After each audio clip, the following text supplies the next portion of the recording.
Happy Wednesday. It is I, your songwriting partner, your co-producer, and as always, your friend Joe Seavey. And happy Wednesday again, guys. And Wednesday is always part one of our two-part series of creative writing. The first one, which is tonight, Wednesday, we like to call ghostwriting. What is ghostwriting? Well, ghostwriting is when we take a popular song in the Billboard Top 100, Top 40. We take the chorus, we change all the lyrics in the chorus and replace those lyrics with our own original lyrics. Sort of like a parody. You guys know what a parody is, right? A parody is like Weird Al Yankovic when he sings Eat It Instead of Beat It from Michael Jackson. Only we're not making this funny. We're trying to do this as a serious creative exercise. So we're not trying to be fun. Unless you want to do a parody, that's fine. That's okay. You can do that if you want. I prefer to try to write just as good and fresh as a chorus that's actually really already there.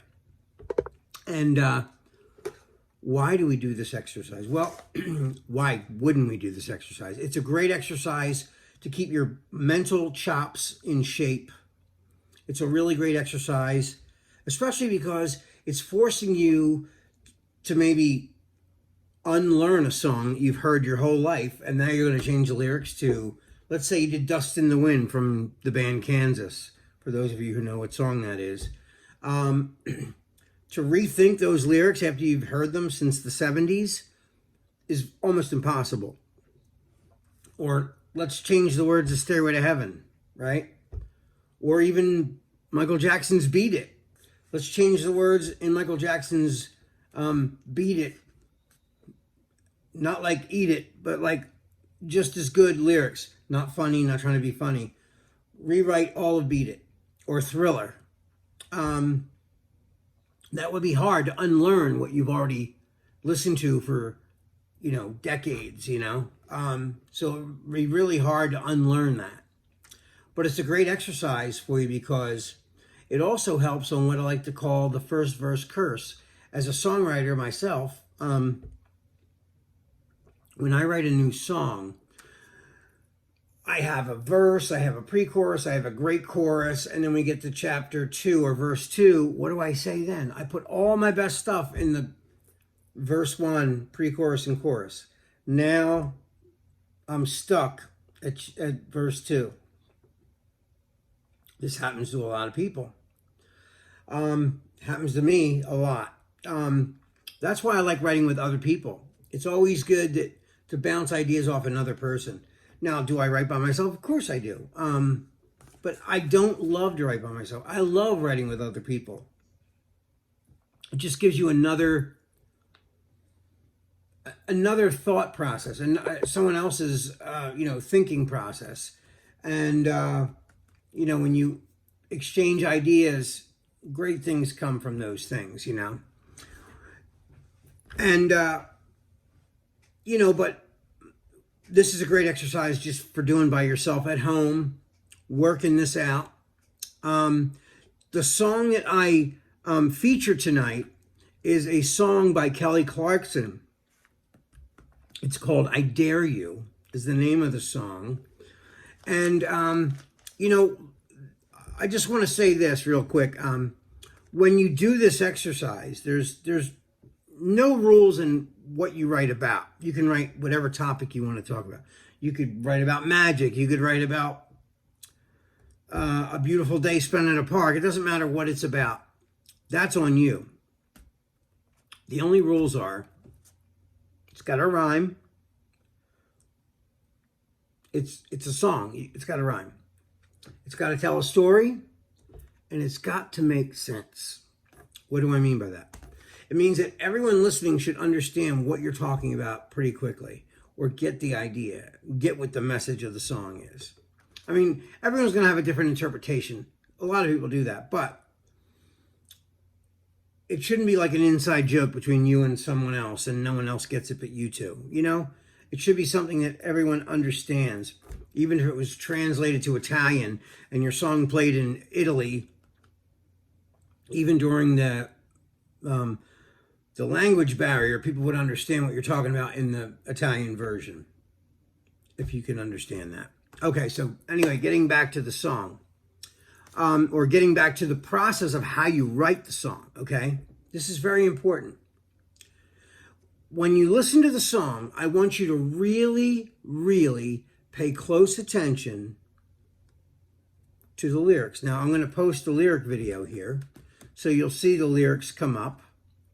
You listen to the song, read the lyrics, pause the song if you need to write it down, because I want you to write all the lyrics down, okay?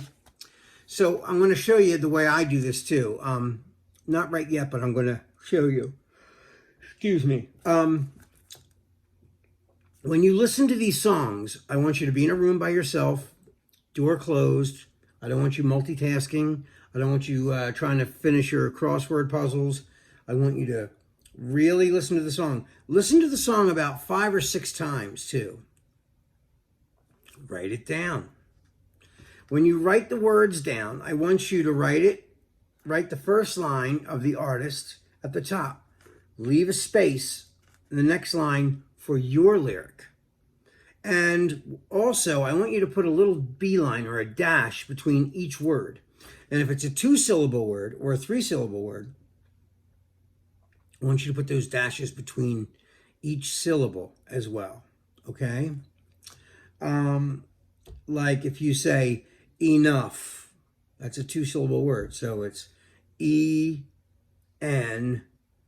dash O-U-G-H, enough, enough, right? So you put a little dash between E-N and O-U-G-H. Okay, I'm going to show you in a minute what that looks like, okay? So here is what I did, okay? I dare you to love. That's her first line in the chorus. See how I wrote hers? I wrote mine. Won't you stay the night? I dare you to love. Won't you stay the night? You see that? So I have 1 syllable. It's 1 syllable. I dare you to love. All those words are only 1 syllable each.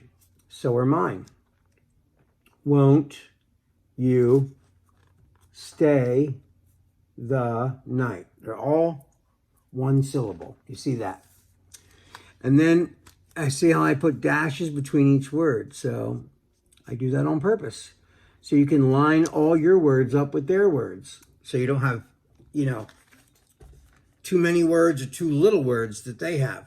Because when they start singing, you need to start singing. If they have a 3-syllable word there, you could use 3 1-syllable words, but it's got to bounce the same exact way. It can't be any hangover or carryover. I hope that makes sense. So what I'm going to do right now is I'm going to play you just the snippet of the chorus. So here is Kelly Clarkson's chorus. I dare you to love. Oh, I dare you to love. Even if you're hurt and you can only see the worst, even if you think it's not enough. Oh, I dare you to love.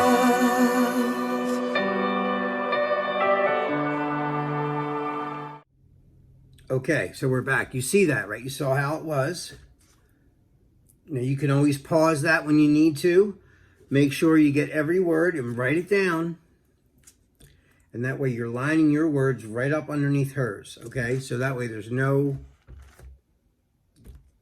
questioning how many syllables a word is, or you put your line directly underneath. So here's her word, here's your word. Then here's her second word, here's your word, right underneath. Line by line, word for word, okay? That way, you never get confused and you never get tripped up, okay? So what I did was, I found a karaoke version of the song, I Dare You, and I do a version of this. So what I'm going to do right now is I'm going to play that for you right now. And so you can hear what that sounds like.